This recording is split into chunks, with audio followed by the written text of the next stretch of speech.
আমি আমার ভাই মাওলানা গিয়াসউদ্দিন তাহের প্রতি বিনীতভাবে আরজ করতে চাই, প্রিয় ভাই আমার, ইমানের প্রশ্ন আমাদেরকে আল্লাহর কাছে যেতে হবে।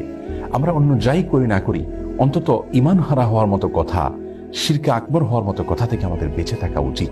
আল্লাহ রাব্বুল আলামিনের ভয়ে অন্তত আপনি তওবা করুন এবং আল্লাহর কাছে ফিরে আসুন এবং আপনার এই কথাকে আপনি প্রত্যাহার করুন। এতে আপনি আল্লাহর কাছে সম্মানিত হবেন, মানুষের কাছেও সম্মানিত হবেন ইনশাআল্লাহ। প্রিয় দর্শক, মাওলানা গিয়াসউদ্দিন তাহেরের সাথে ব্যক্তিগতভাবে আমাদের কোনো বিরোধ নেই, কোনো বিদ্বেষ নেই, কোনো শত্রুতা নেই। আমরা কোনো আলেমের নাম ধরে সমালোচনা করার সম্পূর্ণ বিরোধী। আমরা কখনো কোনো আলেমের নাম ধরে সাধারণত সমালোচনা করি না। বিশেষ করে কোনো আলেম যদি এমন কোনো মত পোষণ করেন যে মতের সাথে আমি একমত নই, কিন্তু তার মতের সপক্ষে কোরআন হাদিসের কোনো দলিল তিনি এমনভাবে পেশ করেন যে কোরআন হাদিসের আলোকে তিনি সে মতটি পোষণ করেছেন, এটি তার একটা বুঝ, তার একটি গবেষণা, এমনটি হতে পারে, তাহলে সেক্ষেত্রে তার বিরুদ্ধে বিষোদ্গার করাকে আমরা সঠিক কাজ মনে করি না।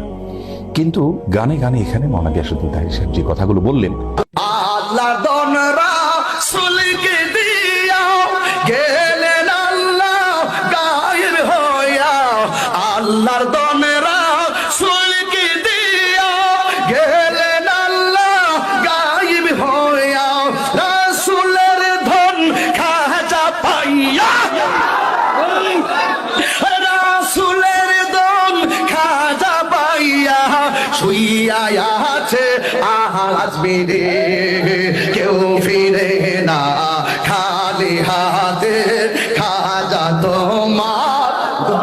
গানে গানে এখানে তিনি যে কথাগুলো বলেছেন, এই কথাগুলো যদি একজন ইমানদার মানুষ বলেন, বিশ্বাস করেন, তাহলে তিনি সঙ্গে সঙ্গে বেঈমান হয়ে যাবেন, সঙ্গে সঙ্গে তিনি ইসলাম থেকে খারিজ হয়ে যাবেন।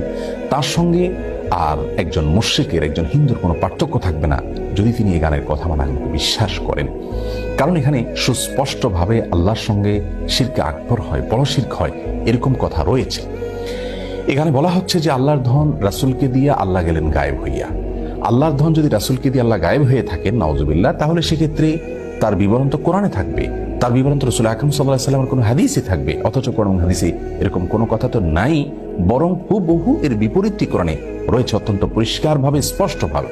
সূরা আনআম সহ কোরআন কারীমের 2 জায়গায় আল্লাহ রাব্বুল আলামিন বলেছেন তার রাসূলকে নির্দেশ দিয়ে, কুল লা আকুলু লাকুম ইনদি খাযাইনুল্লাহ ওয়ালা আ'লামুল গায়ব। হে রাসূল, আপনি বলে দিন মানুষদেরকে, আমি কখনো তোমাদেরকে এই কথা বলি না যে আল্লাহর ধনভাণ্ডার আমার কাছে আছে এবং আমি গায়েবও জানি না।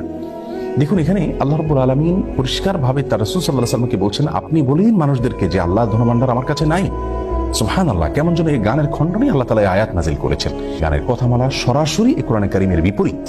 তাছাড়া আল্লাহর ধন রাসূলের কাছে দিয়ে আল্লাহ গায়েব হয়ে গেছেন, আবার রাসূল সাল্লাল্লাহু আলাইহি ওয়াসাল্লাম একটা খাজা পায়া খাজা আজমিরে শুয়ে আছেন। এই যে শেষের অংশটা, সেটা আরো জঘন্য। কারণ আল্লাহ রাব্বুল আলামিনের ধনভাণ্ডার যেখানে রাসূল আকরাম সাল্লাল্লাহু আলাইহি ওয়াসাল্লামের কাছেই নাই, সেখানে খাজার কাছে কোত্থেকে আসবে? আবার খাজার দরবারেতে কেউ ফিরে না খালি হাতে। এই যে কথা বলা হচ্ছে, খাজার দরবার থেকে কেউ খালি হাতে ফিরবে না। খাজা কি কাউকে দেওয়ার কোনো ক্ষমতা আছে? পৃথিবীর কোনো কবর, সেটা যত বড় নেককার মানুষের হোক না কেন, যত বড় ভালো মানুষের হোক না কেন, তার কবর থেকে, তার কবর জিয়ারত করে সেখান থেকে মানুষের কোনো কিছু পাওয়ার কোনো সুযোগ আছে? কোরআন হাদিস বলে, ইসলাম বলে, সেখান থেকে মানুষের পাওয়ার কিচ্ছু নেই। রাসূল আকরাম সাল্লাল্লাহু আলাইহি ওয়াসাল্লাম তার এক সাহাবীকে বলেছেন, ওয়াইজা সাআলতা ফাসআলিল্লাহ ওয়াইজা ইসতাআনতা ফাসতাইন বিল্লাহ। কিছু চাইতে হলে আল্লাহর কাছে চাইবে, কোনো সাহায্য চাইতে হলে আল্লাহর কাছে চাইবে।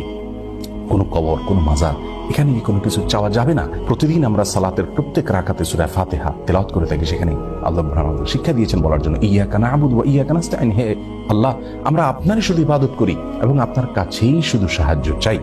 তার মানে সাহায্য আল্লাহ ছাড়া কারো কাছে চাওয়া যাবে না।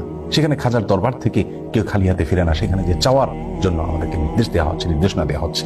গানের এই কথামালা, এগুলো গিয়াসউদ্দিন তাহের সাহেব আবৃত্তি করেছেন। সেখানে আল্লাহ রাব্বুল আলামিনকে একরকম নিষ্ক্রিয় প্রমাণ করা হলো যে আল্লাহ গায়েব হয়ে গেছেন রাসূলের কাছে দায়িত্ব দিয়ে, তার কাছে ধনভাণ্ডার দিয়ে। অথচ আমরা জানি আয়াতুল কুরসিতে আল্লাহ রাব্বুল আলামিন বলেছেন যে আল্লাহু লা ইলাহা ইল্লা হুয়াল হাইয়ুল কাইয়্যুম লা তাখুযুহু সিনাতুন ওয়া লা নাওম। আল্লাহ তাআলা চিরঞ্জীব, আল্লাহ তাআলা চিরঞ্জীব এবং তার কখনো তন্দ্রা আসে না।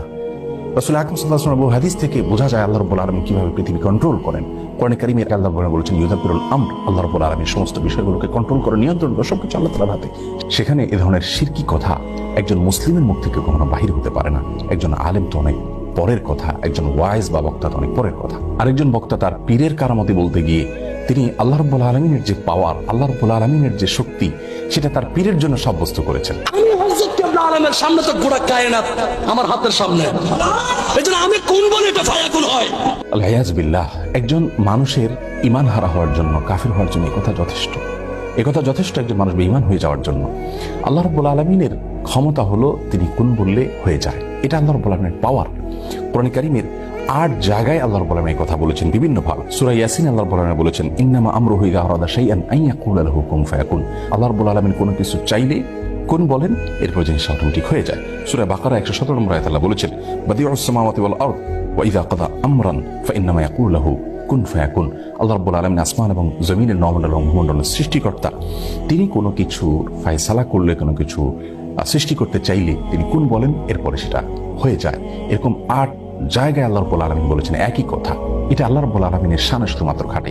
আল্লাহর কোনো নেককার বান্দা, আল্লাহর কোনো প্রিয় মানুষ বা পৃথিবীর কারোর যদি এরকম কোনো পাওয়ার তার জন্য সাব্যস্ত করা হয় যে তিনিও কোন বললে হয়ে যায়, তাহলে থাকতো আল্লাহর সমকক্ষ সাব্যস্ত করা হলো। অথচ আমরা কোরআন কারীমের আয়াত স্পষ্টভাবে জানি যে লাইসা কামিসলিহি শাই, আল্লাহর অনুরূপ, আল্লাহর সমকক্ষ আর কেউ নেই। আমরা সূরা ইখলাস, সূরা কুল হুয়াল্লাহর মধ্যে পড়ে থাকি ওয়ালাম ইয়াকুল লাহু কুফুয়ান আহাদ, আল্লাহর সমকক্ষ আর কেউ হতে পারে না। সুতরাং কোনো পীর বা বুজুর্গের হাতে কোনো পাওয়ার রয়েছে, তিনি কোন বললে সবকিছু হয়ে যায়, এরকমটি যদি কেউ বিশ্বাস করেন, তাহলে সঙ্গে সঙ্গে তিনি বেঈমান হয়ে যাবেন, ঈমান হারা হবেন, মুশরিকে পরিণত হবেন, শিরকে আকবরে লিপ্ত হয়ে যাবেন। আর শিরকে আকবরে লিপ্ত হওয়ার পর কেউ যদি তওবা ছাড়া মৃত্যুবরণ করেন, আল্লাহ রাব্বুল আলামিন তার সেই গুনাহ কখনো মাফ করবেন না, এবং শিরকে আকবরে লিপ্ত হওয়ার কারণে তার পেছনের সমস্ত নেক আমল বরবাদ হয়ে যায়। আল্লাহ রাব্বুল আলামিন কোরআন কারীমে তার রাসূল সাল্লাল্লাহু আলাইহি সাল্লামকে বলেছেন লাইন আশরাকতা লা ইয়াহবাতান্না আমালুক, যদি আপনি শিরকে লিপ্ত হন আপনার সমস্ত আমল বরবাদ হয়ে যাবে। কথাগুলোকে যারা সায় দিবেন, এগুলোকে যদি কেউ বিশ্বাস করেন, তাহলে সেক্ষেত্রে তারাও ঈমানদার হারা হবেন। এই যে শত শত হাজার হাজার লক্ষ লক্ষ মানুষ তার দ্বারা বিভ্রান্ত হওয়ার সম্ভাবনা রয়েছে, এবং এটা ঈমানের প্রশ্ন। এই জায়গায় আমরা চুপ থাকতে পারছি না, এখানে আমাদেরকে কথা বলতেই হচ্ছে। আমি আমার ভাই মাওলানা গিয়াসউদ্দিন তাহেরের প্রতি বিনীতভাবে আরজ করতে চাই, প্রিয় ভাই আমার, ঈমানের প্রশ্ন আমাদেরকে আল্লাহর কাছে যেতে হবে। আমরা অন্য যাই করি না করি, অন্তত ঈমান হারা হওয়ার মতো কথা, শিরকে আকবর হওয়ার মতো কথা থেকে আমাদের বেঁচে থাকা উচিত। আল্লাহ রাব্বুল আলামিনের ভয়ে অন্তত আপনি তওবা করুন এবং আল্লাহর কাছে ফিরে আসুন, এবং আপনার এই কথাকে আপনি প্রত্যাহার করুন। এতে আপনি আল্লাহর কাছে সম্মানিত হবেন, মানুষের কাছেও সম্মানিত হবেন ইনশাআল্লাহ বিইذنিল্লাহ। আল্লাহ তাআলা আমাদের সকলকে শুদ্ধ এবং সুন্দরের পথে থাকার তৌফিক দান করুন, ঈমান হারা হওয়ার মতো কথা এবং বিশ্বাস থেকে বেঁচে থাকার তৌফিক নসিব করুন। আসসালামু আলাইকুম ওয়া রাহমাতুল্লাহি।